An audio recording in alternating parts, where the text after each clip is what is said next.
Fast casual chain CAVA has turned Mediterranean dishes into a nearly $4 billion business.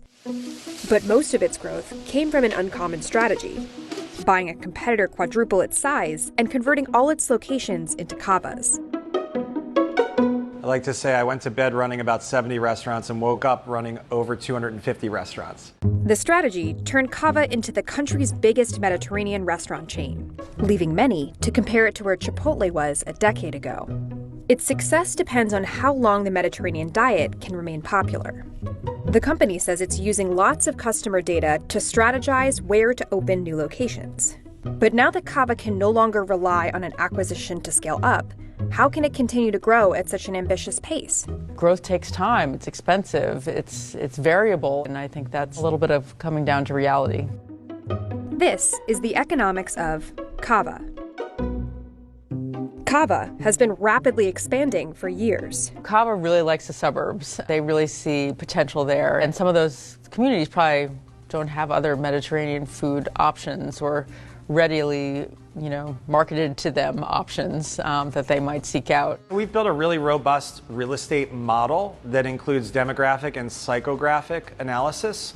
And we then use mobile analytics to understand where our guests are coming from, where they're going, and then kind of create a DNA of our guest base. And then heat map that DNA across the country to then show us where we have the highest likelihood of success. In 2018, CAVA bought Zoe's Kitchen, another chain of fast casual Mediterranean restaurants, for $300 million.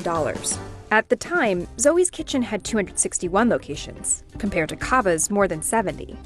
But Zoe's Kitchen was burning through cash. It was a melting ice cube, and we didn't want it to turn into a puddle.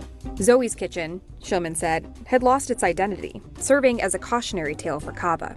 I think over time, Zoe's had lost its focus.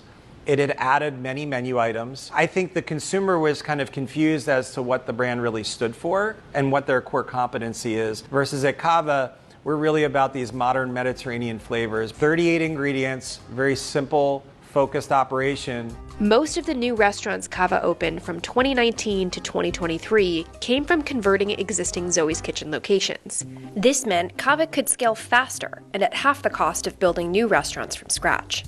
When we looked at the Zoe's real estate portfolio, we saw many sites across the portfolio that we would love as a CAVA site that we felt was really underperforming its potential. So we felt like this would be a way to rapidly expand our brand in a part of the country we were trying to enter into. And we could do it in a much faster way than if we were trying to source these deals one by one.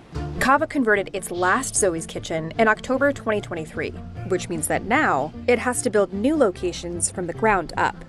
CAVA is currently in 24 states, plus Washington, D.C., and it went public in June 2023. As it looks to grow, it hopes to capitalize on the rising popularity of the Mediterranean diet, which it hopes to appeal to a broad range of customers across the country. Right now, only 1.4% of U.S. restaurants primarily serve Mediterranean cuisine. In its last quarterly report, CAVA Group reported a net income of $6.8 million, with a restaurant-level profit margin of 25.1%. CAVA is now the largest Mediterranean-style restaurant chain in the country. But is it the next Chipotle? Chipotle was really taking Mexican nationwide in a very unique way. That's an assembly line style of creating burritos and bowls. And CAVA is seeking to take Mediterranean food nationwide with also kind of more of an assembly line, fast casual style of service. But Chipotle was getting going when fast casual really was barely a blip. So there was a lot less competition then. CAVA has a lot more competition now. Whether the restaurant succeeds may largely depend on whether customers continue to seek Mediterranean food.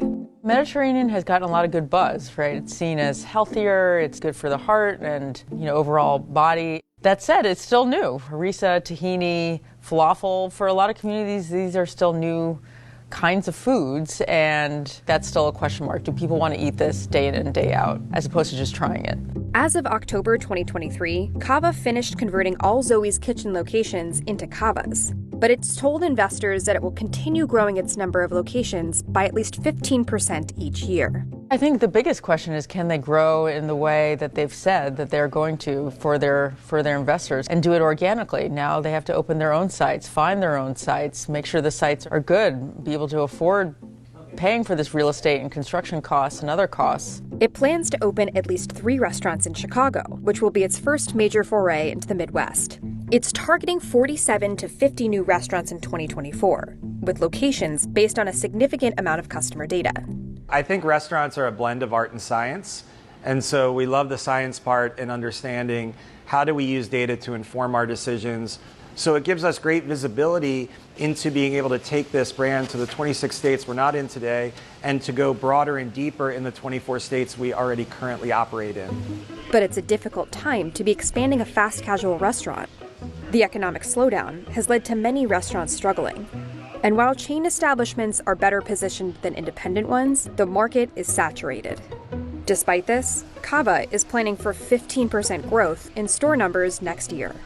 If you look at where U.S.-based restaurant chains are now, I mean, Wingstop, which is mentioned as the big growth engine, is something like, 11%, and I believe CAVA is projecting even more. So they have grown very quickly, and they've really promised more growth at a very high rate, and so investors are going to be looking for those numbers every year.